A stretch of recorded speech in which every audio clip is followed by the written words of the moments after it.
guys, welcome to my last rendition of painting storage bins. Here I am in a seated position sitting on an antique stool I got from my apartment building. So behind me I have my almost completed bins.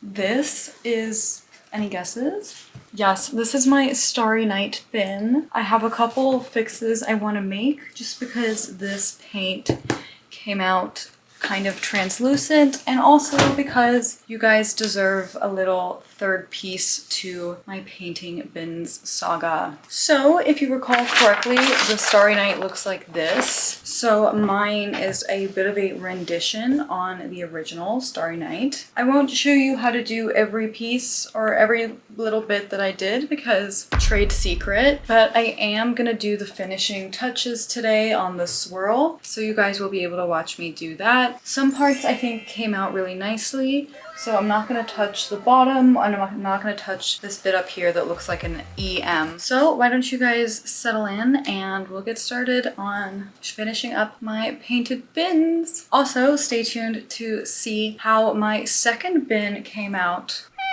Alright guys, so we already took a look at my Starry Night bin. If you guys remember, I had another painting that I was going to do on my other bin. I had a bit of a change of plans, so I'm gonna ask you guys, I'm not gonna reveal which painting I think it came out looking like. I'm very curious what you guys are gonna say in the comments. So let's check it out.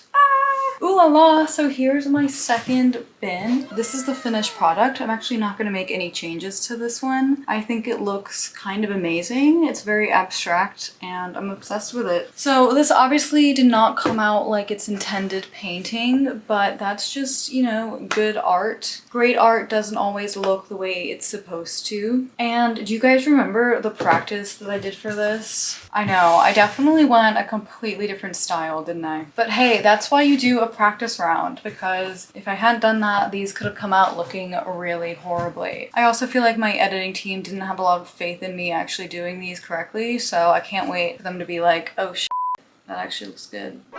Let me know in the comments which painting or which masterpiece this bin reminds you of. In the meantime, I'm gonna put this bin to use around my apartment, and actually no, first I'm gonna seal it off and then I'm gonna use it around the apartment. Hey guys, so here I am. I'm going to do my second coat of my swirl. I'm going to use a thick brush. And my secret weapon is going to be how I arrange my colors on my palette. Ooh. So the colors are gonna mix right on the painting bin, and that's how we're gonna get all these amazing color variations. So the first part of this painting is going to be making the color palette of paints. So why don't I go ahead and show you guys what that's gonna look like. Alright, so I told you guys my secret weapon for this painting is going to be my color palette. Why don't I go ahead and show you what my color palette for my swirl is going to look like. So I'm only gonna do the swirl today. So I elected to use this arrangement of colors. We've got 2 blues, we've got a light green, a yellow, we've got 2 silvers, and a white, just to kind of contrast to the dark colors on the rest of the painting. So I'm going to take my large brush, I'm gonna dip it in water, gonna get it all a little bit wet, and then I'm just literally gonna go like this, and then I'm literally gonna go like this. So it's gonna be done very quickly, and hopefully it looks amazing, because it's gonna be hard to fix if not. So let's go ahead and bite the bullet and let's get it done. Alright, so the tricky thing here and the tricky thing with painting in general is you really only have one, or painting in this style specifically in general, is you really only have one shot to get it right. So I'm very nervous right now. I'm gonna start off with just a wet coat, which I may regret later, but basically I'm just priming this surface with water so that the colors blend a little bit more. Also because I kind of like the wet look. Also because it might be a little bit dirty, and also because I'm kind of practicing a little bit. So it looks like these colors are bleeding together, but there's no way that's actually possible because this should be extremely dry. I'm gonna go ahead and dry it a little bit. maybe do some like light damping. And basically what I'm doing here is I'm just prepping the surface so that these acrylic paints blend a little bit easier on the surface. And so I think, just to recap, what I'm going to be doing here is the swirl for the Starry Night. So it's going to look something like this. I don't know how this is going to go.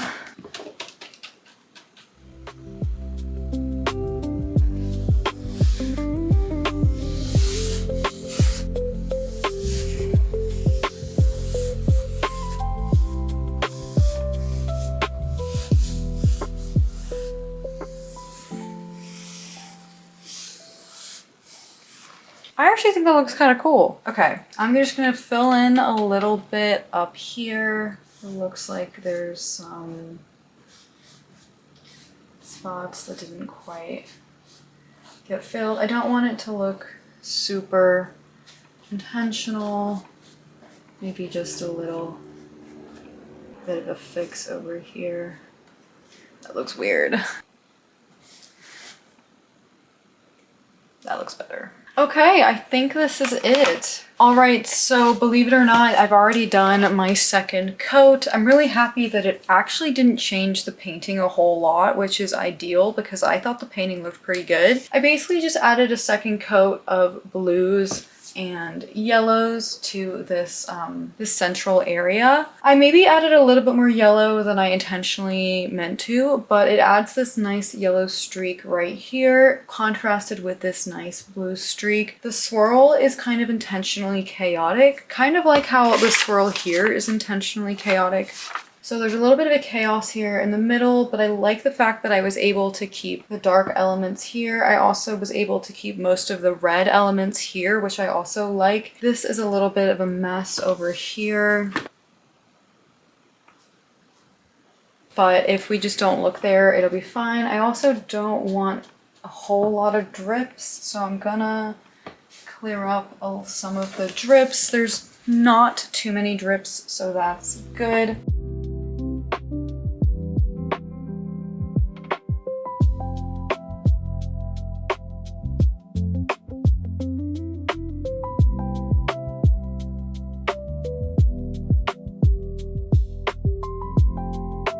But basically, that's it. This is my Starry Night painting, and I will be sealing this, and then I'll probably use it around my apartment to hold some stuff. We've got some dripping right here. I kind of like the dripping though. It adds, especially in this one, the dripping added a really nice ripple effect. But yeah, here is my final Starry Night. It kind of looks like the original. I did add just that extra little bit right there. All right, thank you guys so much for tuning into this haul. I really hope you enjoyed watching me give you guys a little insight into this whole painting process. I know I couldn't do the whole thing for you guys, but I did the first draft at a time where I wasn't filming. Glad I was able to show you guys a little bit of how I did it by adding this second coat, and I'm really happy with how it turns out. I hope you like it, and I'm probably gonna get comments like it looked better the first time, but there's really not much I can do about that because that is painting. So yeah, thanks for tuning in. I'll see you guys around.